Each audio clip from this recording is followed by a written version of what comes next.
Bonjour à toutes et à tous et bienvenue sur la chaîne Histoires électroniques. Alors avec cette vidéo, on entame un nouveau cycle de plusieurs vidéos consacrées à la French Touch. La French Touch, ce terme qui a été inventé pour désigner tout un tas d'artistes qui ont émergé à la fin des années 90 et qui ont connu de grands succès et surtout qui ont connu de grands succès à l'international et qui ont placé pour la première fois la France sur la carte des musiques électroniques. Cette période a été un bouleversement économique, culturel et politique en France, a donné naissance à des dizaines et des dizaines de groupes d'artistes, de DJ qui vont tourner à l'international, que les grandes stars vont s'arracher et qui parfois seront même célébrés dans des musées ou des films. Alors comment se fait-il qu'il ait fallu attendre plus de 10 ans pour que la France soit enfin branchée dans le domaine des musiques électroniques? Et oui, la house et la techno sont nées au milieu des années 80 et jusqu'à présent la France brillait plutôt par son absence ou du moins suscitait une indifférence assez générale de la part des autres pays. Mais pourtant, il y avait bien une scène en France au début des années 90 avec des DJ, des artistes, des labels qui produisaient de la house, de la trance ou de la techno, mais bon, c'est une scène, oui, assez underground et assez confidentielle. Et bien justement, dans cette première partie consacrée à la French Touch, on va essayer de dresser un panorama de ce qu'il y avait avant la French Touch. C'est parti, installez-vous pour cette première partie, les prémices de la French Touch.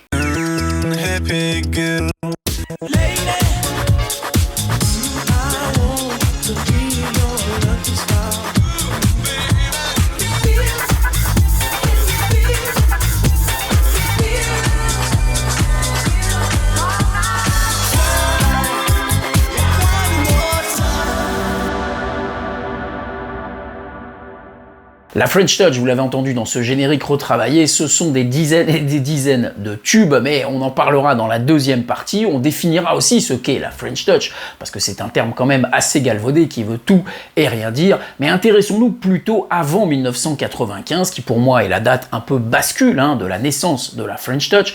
Qu'est-ce qu'il y avait en France avant l'explosion de tous ces artistes et de tous ces tubes? Eh bien, pas grand-chose. Je vous l'ai déjà plus ou moins exprimé dans plusieurs des vidéos sur cette chaîne, la culture électronique en France au début des années 90 fait plutôt grise mine. La house est vue comme une musique facile, une musique de fête foraine, et la techno est vue comme une musique de drogué. Pour la majeure partie des Français, la musique électronique se limite au groupe d'Eurodance que l'on peut voir par exemple à Dance Machine.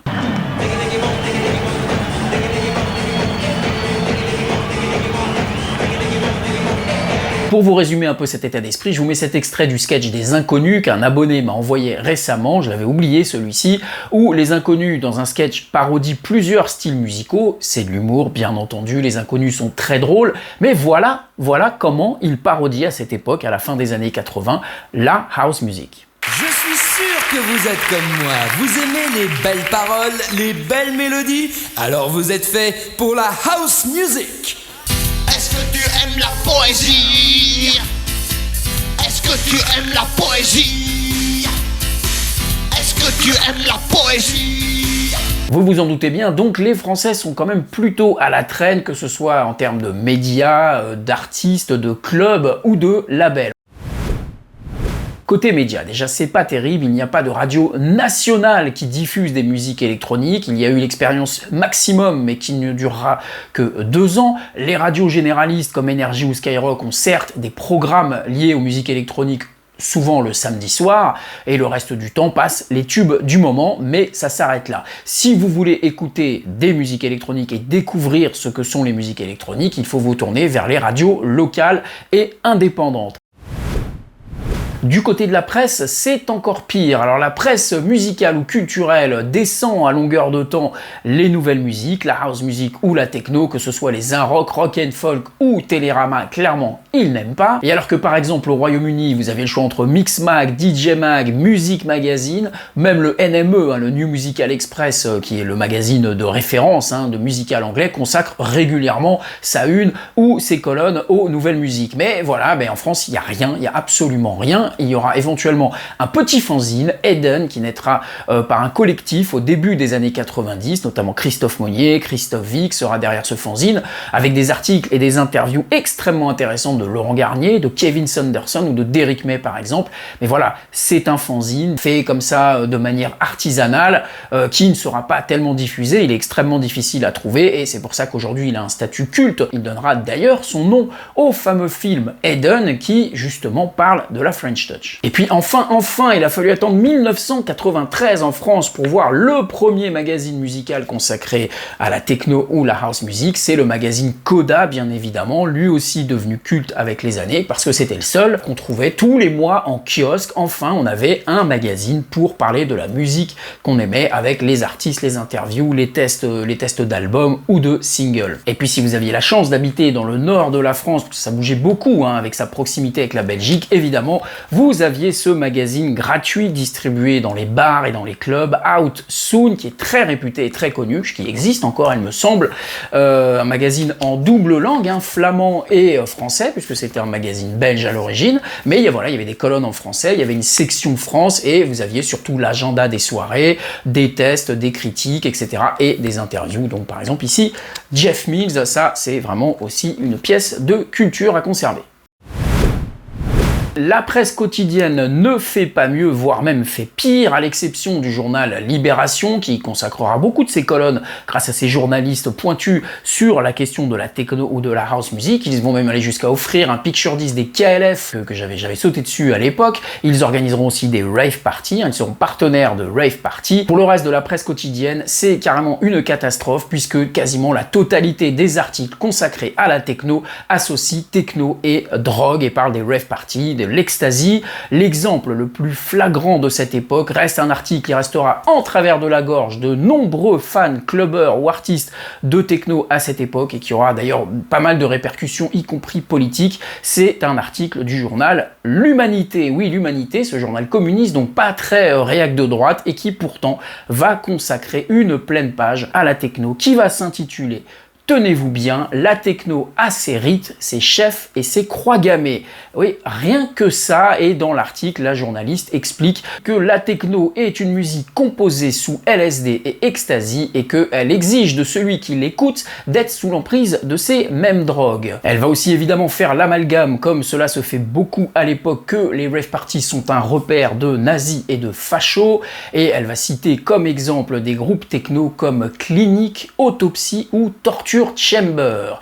Ces noms ne vous disent rien, c'est tout à fait normal, ce sont des groupes de rock ou de musique industrielle, c'est pour vous donner le niveau de journalisme.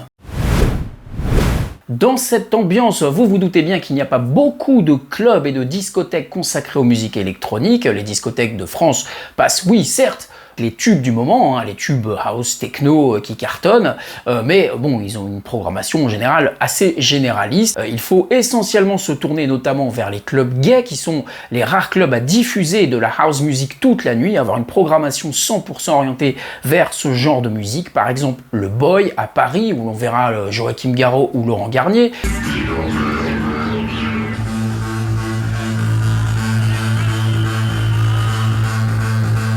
Évidemment, le Rex Club fait office d'exception, le Rex Club qui est un ancien club de rock et qui va entamer sa mue vers un club 100% musique électronique. Et puis en province, oui, certes, il y a quelques clubs, mais pas énormément. Je peux pas tous vous les citer, mais par exemple dans l'est de la France, vous aviez des clubs dédiés au hardcore. Ça reste quand même des petits clubs, des clubs confidentiels. Le club techno qui revient souvent à cette époque, qui était le fier emblème de la techno en France, c'était à Dijon. Ah oui, à Dijon, vous vous rendez compte, il fallait aller à Dijon pour écouter de la techno avec l'Enfer, ce fameux club dont vous avez probablement déjà entendu parler tellement il était mythique à l'époque, puisque les plus grands DJ du monde vont se succéder derrière les platines de ce club. On en reparlera plus tard.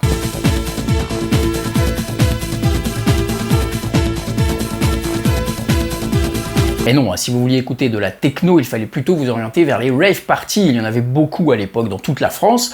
Les rave parties à Paris, par exemple, sur les quais de Seine, ou bien dans les entrepôts de Rungis ou de Montreuil. Il y avait les raves Mosinor, par exemple, les raves Trans Body Express. À Marseille, vous aviez les raves Atomix. À Montpellier, vous aviez les raves Borealis, qui donneront aussi d'ailleurs en Bretagne les raves Astropolis.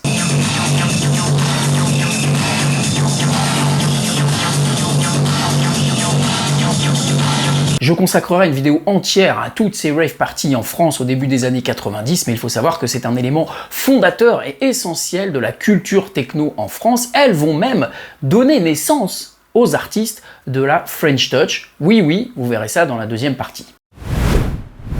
Ah bien, venons-en justement aux artistes, à ces artistes du début des années 90, DJ, producteurs, qui produisaient en France et rarement à l'étranger. Hein.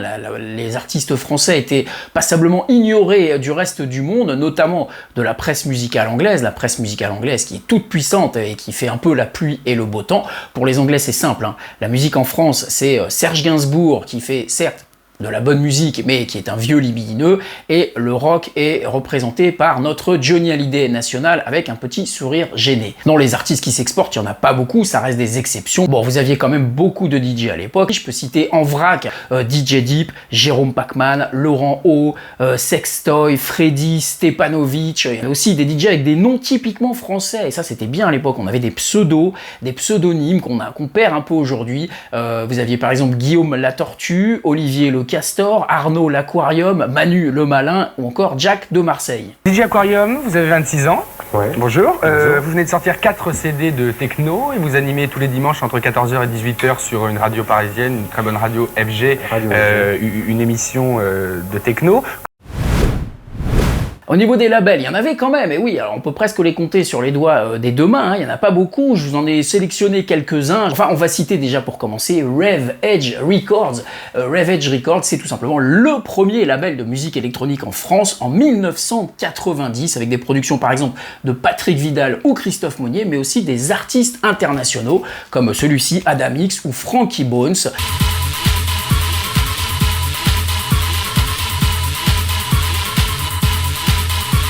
Le label avait été fondé par Manu Casana, qui est l'un des artisans des premières rave parties en France. Ex-punk hardcore, Manu a créé Rave Edge Records pour lutter contre la fatalité qui cantonne les Français dans leur rôle d'éternels suiveurs et de cinquième roue du carrosse house. Parmi les signatures du label, on peut aussi citer un groupe qui se fera connaître aussi plus tard, justement dans la période French Touch, c'est le groupe Pills.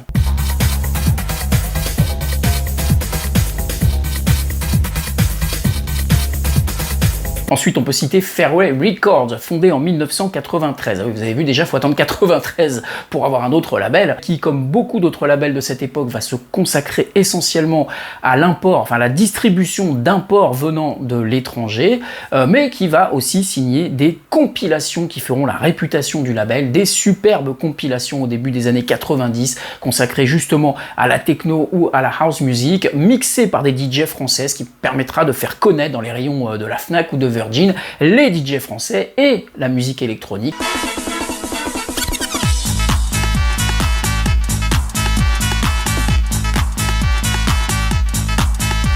En 1994 verra aussi la naissance du label Step 2 House qui, comme Fairway, va se consacrer à la distribution d'imports, mais qui signera aussi quand même des artistes locaux et pas des moindres, hein, par exemple Brainwasher ou encore Olivier le Castor.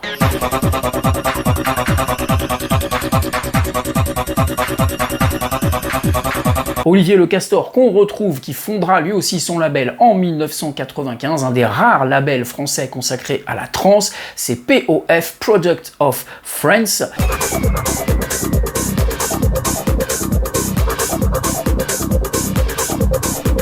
Pour tous ces labels, on n'en est pas du tout à l'époque à penser à produire des artistes ou faire des albums, encore moins. Certes, oui, il y a quand même des signatures, il y a quand même des choses qui se font, mais c'est des one-shots, c'est souvent des singles, à part justement les compilations qui sont un moyen de vendre et de faire connaître la musique électronique. Du côté des majors, c'est quand même plutôt le calme plat, hein. Aucune major ne se consacre encore aux musiques électroniques. Je peux quand même vous citer deux petites exceptions à cette époque. C'est par exemple le label BMG qui va sortir la compilation Revelation, qui est censée révéler les artistes français du moment. Pour autant vous dire que cette compilation est très étrange, puisqu'il n'y a aucun artiste de la scène électronique française, hein, quasiment, mais j'en suis même quasiment certain. Ce sont pour la plupart des musiciens qui existaient déjà dans les années 80 ou qui étaient dans les studios, studio et je ne sais pas ce qui s'est passé. Voilà, on leur a dit vous faites un disque, il faut faire de la musique électronique. Ce n'est pas du tout de la rave d'ailleurs, pour beaucoup c'est de la musique trip-hop ou du lounge. Alors il y a quand même quelques morceaux intéressants comme Funérailles indiennes que j'aime beaucoup, mais alors tous ces artistes sont oubliés et pour 90% n'ont fait qu'un seul morceau dans leur vie sur cette compilation.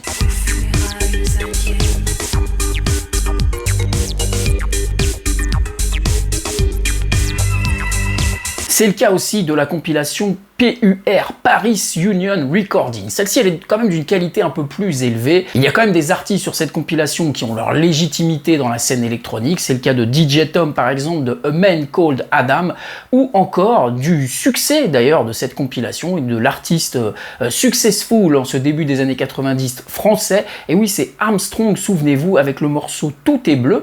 Mais c'est encore du down-tempo, hein. C'est pas de la house ni de la techno. Comment vous dire tout est bleu?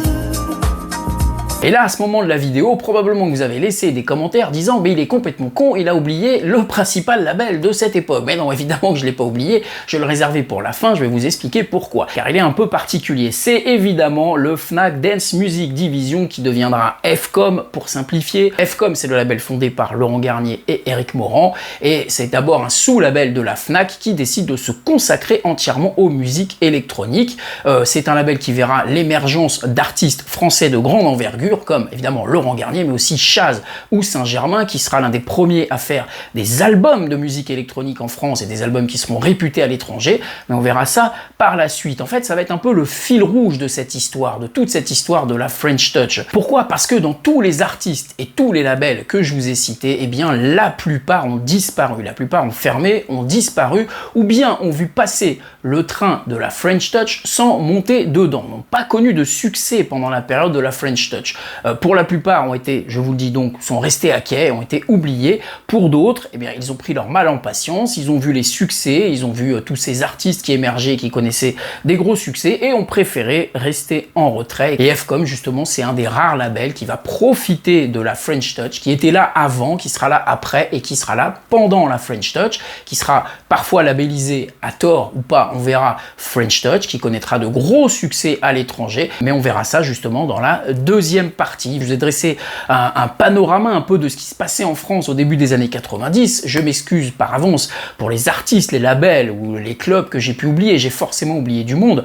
Mais voilà, la vidéo fait à peu près 20 minutes et j'ai pu résumer tout ce qui s'est passé au début des années 90 en France, car il ne se passe pas grand-chose, il faut le dire. La France est un pays vraiment à part. Oui, il y a des irréductibles gaulois qui essayent de faire quelque chose, qui essayent de faire connaître ces musiques, mais ça reste extrêmement confidentiel pour le moment, car ça va exploser d'un seul coup, notamment en 98, où ça va être une explosion de stars et de tubes. Et ben on verra ça dans la deuxième partie. J'espère en tout cas que ça vous a plu et je vous donne rendez-vous pour la suite très prochainement. À ciao, bye bye.